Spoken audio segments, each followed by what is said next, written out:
Hi hello అందరికీ ఏర్వాక పౌర్ణమి రోజైతే మేమైతే ఆవులతో సమయం గడుపుదామని చెప్పేసి ఫ్యామిలీ మొత్తం పొలం దగ్గరికి అయితే వచ్చేసామన్నమాట.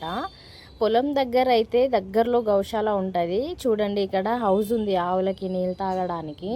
చాలా పొడువుగా విశాలంగా ఉంది, చాలా నీట్గా ఉన్నాయి వాటరు. అక్కడ నుంచి ఇక లోపల ఏముందో చూద్దామనేసి వెళ్ళాను. అక్కడైతే చాలా 15-20 వరకు అయితే దూడలు అయితే ఉన్నాయన్నమాట. అవి చాలా చిన్నగా ఉన్నాయి, చాలా క్యూట్గా ఉన్నాయి. చూడండి, మీకు వీడియోలో జూమ్ చేసి చూపిస్తాను. ఒక దగ్గరకు వచ్చినట్టు చేస్తుంది చూడండి, ఏదో వాళ్ళ మమ్మీ వచ్చేంత ఫీల్ అయిపోతున్నాయి అవి. ఇక పక్కనే ఉన్న స్థలంలో అయితే 2-3 ఎడ్లను అయితే కట్టేశారన్నమాట. అవి కొడతాయంట, అందుకని వాటిని ఇడుస్తలేరు. అప్పటికి ఆవులు అయితే అడవుకి తీసుకెళ్లారన్నమాట. అవి ఇంకా గౌశాల దగ్గరికి అయితే రాలేవు. అప్పటి వరకు ఇక టైం స్పెండ్ చేద్దాం అన్నట్టు దూడల దగ్గరికి అయితే వెళ్ళాను. అవి నన్ను చూసి బెదురుకొని పారిపోతున్నాయి. ఒకటి చిన్న బేబీ ఉంది, దాని దగ్గర అయితే కాసేపు ఉండి అయితే వచ్చేసానన్నమాట నేను. ఇక కొద్దిసేపట్లోనే అడవుల నుంచి అన్ని ఆవులు అయితే ఎంట్రీ అయిపోయాయి. ఇక కొన్ని అయితే నీళ్ళు తాగుతున్నాయి, మరి కొన్ని అయితే రెస్ట్ తీసుకుంటున్నాయి. ఒక 2-3 అవర్స్ అయితే బయట ఉంచేసిన తర్వాత గౌశాల లోపలికి ఎంట్రీ చేశారంట వాటిని. ఇక మేమైతే హాఫ్ డే అంటే సగం డే మొత్తం ఇక అక్కడే మేము టైం స్పెండ్ చేసామన్నమాట. మూగజీవుల ప్రేమ చాలా బాగుంటుంది కదా, మాకు చాలా మంచిగా అనిపించింది. ఈ ప్లేస్ వచ్చేసి అన్నమాట బసిరెడ్డిపల్లి గ్రామము పరిగి దగ్గరలో ఉంటుంది, వికారాబాద్ డిస్టిక్. మా వాళ్ళు అయితే తిన్నికి రమ్మంటున్నారు, నేనైతే తినలేను, గోవుల దగ్గరే సమయం కేటాయించాను. ఇక మా వాళ్ళైతే అప్పటికి తినడం అయితే మొదలు పెట్టేశారన్నమాట, తింటున్నారు అప్పటికే. నేనైతే ఆవుల దగ్గరనే ఉండిపోయాను.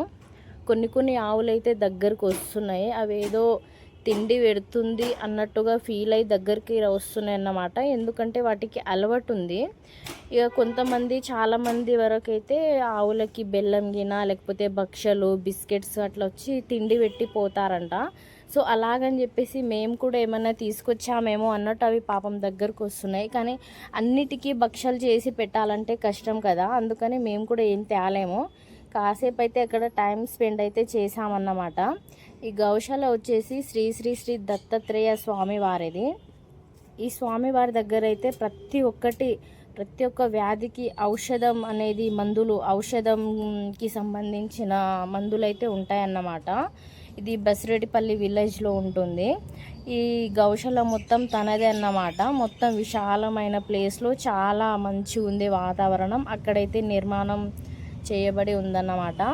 ఇక్కడ వచ్చేసి ఆవులు టోటల్ అయితే 400 పైననే ఉంటాయంట.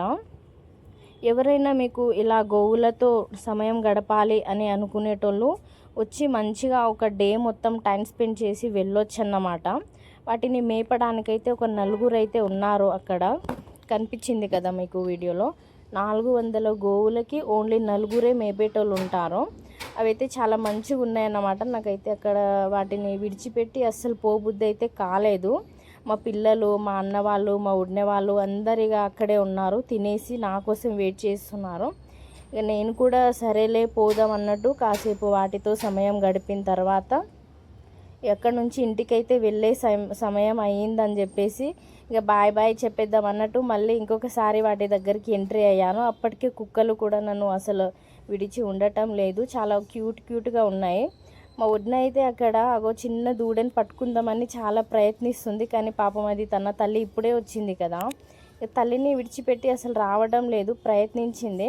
ఇక అప్పటికే మా సమయం అయితే కేటాయించడం అయిపోయింది. ఇక వాటిని కూడా గౌశాల లోపలికి ఇక పంపించేస్తున్నారు. ఇక అక్కడ నుంచి వచ్చేసినాం అన్నమాట. మీకు వీడియో నచ్చినట్లయితే